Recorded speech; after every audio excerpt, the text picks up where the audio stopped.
So, ayan. Kung naghahanap rin kayo ng mga ganitong organizer para sa pagpapatungan ng mga anik-anik nyo, comment nyo lang po sa sa comment section. I-click nyo lang po sa comment section. Lalagay ko po yung link doon at doon po kayo mag-order. So, ito ay organizer ng mga kalat sa bahay. So, 1, 2, 3 layer. Pero ang order ko ay 5 layer. Pero ang dumating ay 5 layer. 2, 3, 4 layer. So, ikakabit natin siya.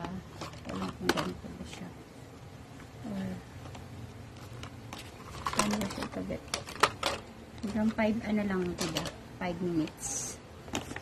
Kahit siguro, wait, unahin natin yung gulong. Hindi ko alam kung kahit